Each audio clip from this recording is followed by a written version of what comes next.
Nanana, nanana. C'est Jurassic Park là. Bonjour à tous et bienvenue dans cette nouvelle vidéo où on va venir comparer ces deux beaux bébés. À ma gauche, on a le Honor Magic 7 Pro. À ma droite, on a le Galaxy S25 Ultra. C'est go. Allez, c'est parti.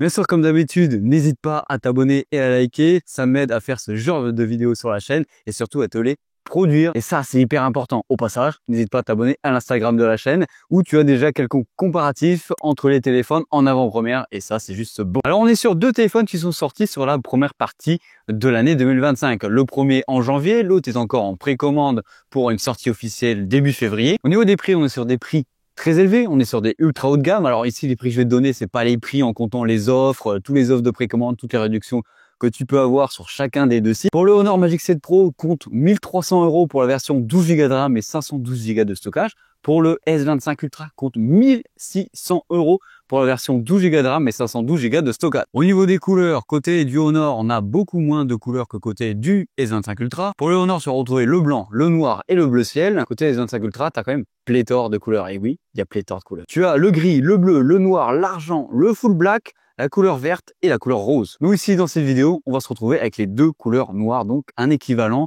de chaque côté. Et ouais. Alors au niveau du design, on a deux téléphones bien différents avec des personnalités bien différentes. Même si on a quand même beaucoup de similitudes entre les deux designs. Tu vas retrouver sur chacun des téléphones des bords plats beaucoup plus prononcés du côté du Samsung et du côté du Honor, on a quand même des bords plats avec des bords arrondis, que ce soit à l'arrière ou sur l'écran. Sur les deux, tu retrouveras aussi des coins arrondis. Au niveau du dos, c'est là qu'on a une petite différence entre les deux designs. Côté Samsung, on est sur un design qui est quand même beaucoup plus simple, où les capteurs sont incrustés dans le design en haut à gauche. Côté Honor, on a un gros bloc photo central en forme circulaire qui épaissit beaucoup le téléphone. Pour te donner un exemple, tu poses le Honor Magic 7 Pro sur une table, il est un petit peu surélevé à cause de ses capteurs photo à l'arrière. Les deux téléphones ont un dos mat à l'arrière qui ne laisse pas du tout les traces de doigts et ça c'est hyper intéressant. Au niveau du poids, le Honor lui pèse 223 grammes alors que le S25 Ultra lui pèse 218 grammes. Au niveau de l'épaisseur, sur le S25 Ultra on est beaucoup plus fin, 8,2 mm d'épaisseur. Pour le Honor Magic 7 Pro on est sur 8,8 mm d'épaisseur.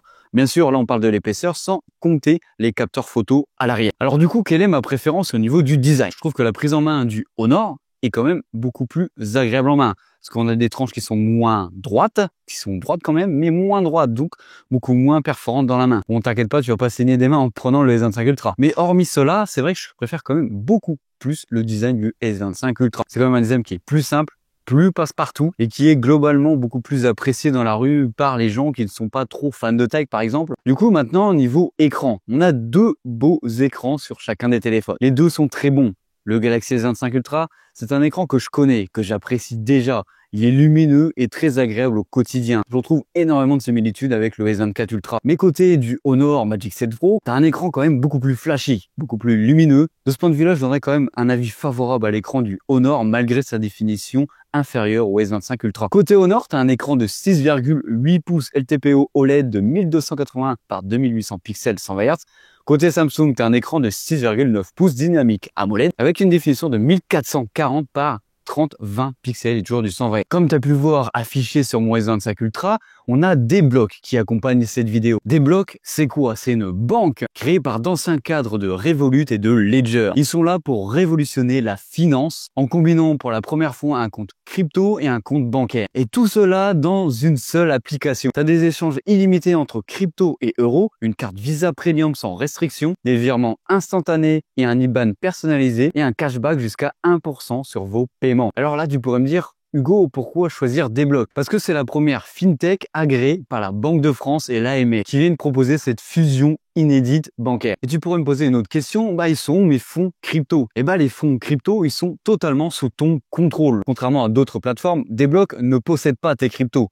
Tu as tes propres clés crypto pour venir gérer toi-même tes cryptos, donc tu n'as pas de risque. Donc si tu manques à toi ton kick-in pour tes virements en crypto, Desblocs c'est peut-être ta solution. Donc si Desblocs te plaît, n'hésite pas à aller checker le lien en description. T'inquiète pas, tu peux créer un compte, c'est gratuit. Et ça aidera grandement la chaîne si tu viens créer un compte et si tu t'en sers à l'avenir. Du coup, niveau batterie, qu'est-ce qu'on peut en penser de ces deux téléphones? Alors je vais te le dire tout de suite, les deux téléphones ne sont pas des monstres en autonomie. Alors, Je t'arrête tout de suite, je ne dis pas ça par rapport au fait qu'ils aient une autonomie médiocre. Non, les deux téléphones tiennent la journée, voire une journée et demie sans problème. Je te dis ça par rapport à la concurrence, qui est le OnePlus 13 par exemple, ou le Realme GT 7 Pro, qui ont une autonomie juste impressionnante de 2 jours sans problème. Côté Samsung, tu as une batterie de 5000 mAh et côté Honor, tu as une batterie de 5270 mAh. Franchement, entre les deux, je ne saurais pas me décider parce que l'autonomie, c'est pratiquement la même sur les deux produits. Le seul avantage que peut avoir Honor là-dessus, c'est que tu as une recharge beaucoup plus rapide. Mais encore là-dessus, c'est quand même un coût supplémentaire de pouvoir avoir cette recharge rapide, car il te faut avoir le chargeur qui te permet d'avoir ça. Côté système d'exploitation, sur le Honor, on est sur Magic OS 9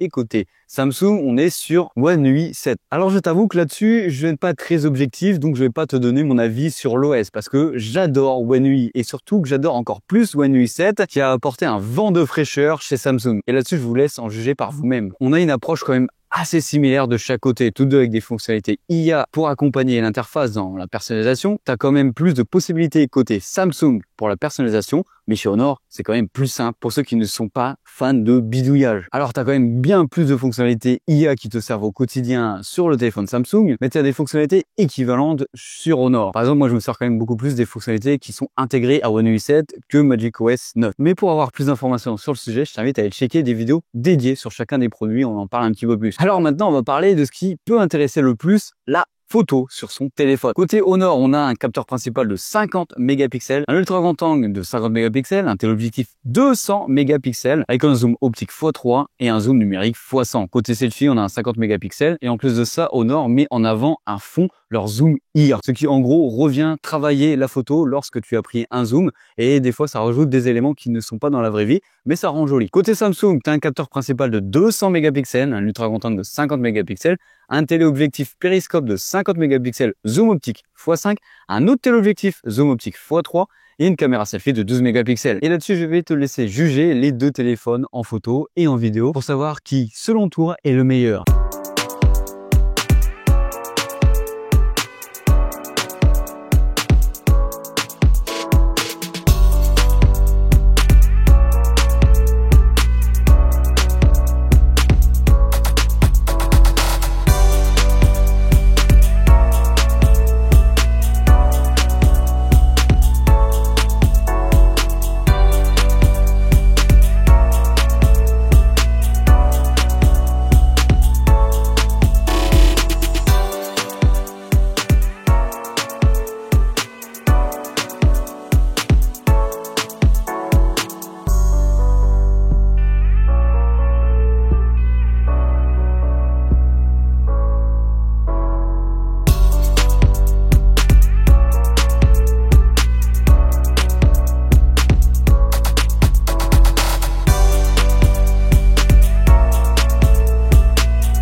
Là, on est avec les caméras selfie au taquet de ce qu'ils peuvent faire dans le noir, etc. J'essaie de me tourner un peu où il y a de la lumière.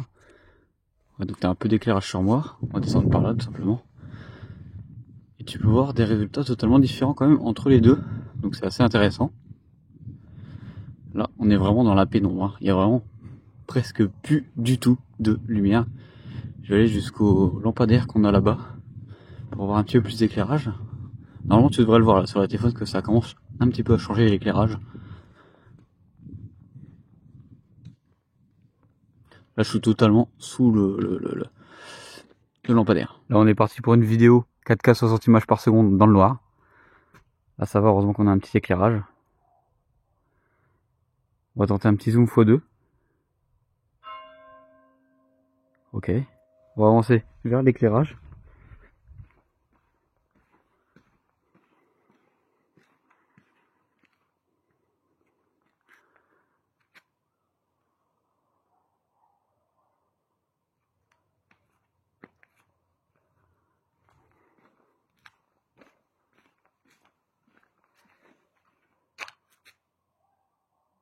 Là, on est en vidéo 4K 60 images par seconde avec la magnifique coupe porc-épic du matin.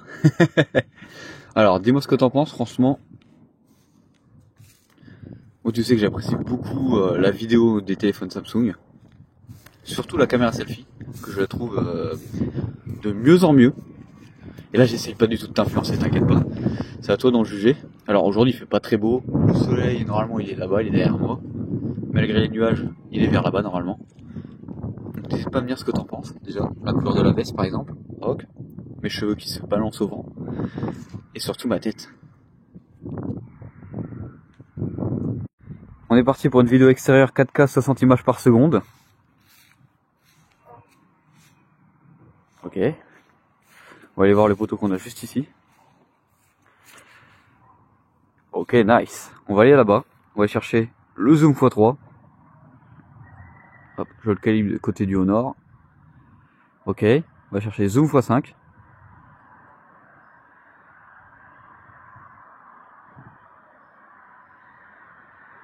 On va revenir en x1. On va aller chercher le grand angle.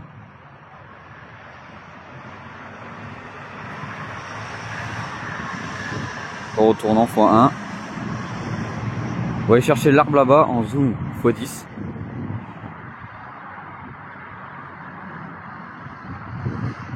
Il faut savoir que sur le Honor on est bridé à un zoom x10 alors que sur le Samsung on peut aller jusqu'à un zoom x20 en vidéo 4K 60 images par seconde. Et on revient là. Alors du coup, pour conclure cette vidéo, on a quand même deux bons téléphones. Et je t'avoue que j'ai quand même été très surpris du Honor parce que c'est l'un des premiers téléphones Honor ultra haut de gamme que je teste sur la chaîne. J'en avais toujours entendu du bon et bah là je suis quand même satisfait du produit. Les deux téléphones sont vraiment très bons dans chacun des domaines. Que ce soit le Honor ou le S25, bah le téléphone va correspondre à chacun de tes besoins, mais bon, ne t'inquiète pas, tu ne seras pas déçu si tu prends le S25 ou le Honor. J'avoue que moi j'ai quand même une préférence pour le Galaxy S25 Ultra, tout simplement pour son design qui est plus simple, son interface dont je suis amoureux et surtout l'écosystème Samsung qu'on a derrière qui est quand même beaucoup plus complet que chez Honor. Donc on arrive sur la fin de cette vidéo, je veux bien avoir ton avis en commentaire sur quel téléphone tu préfères. Comme d'habitude, c'était Hugo sur la chaîne Gigatop. Allez, bisous.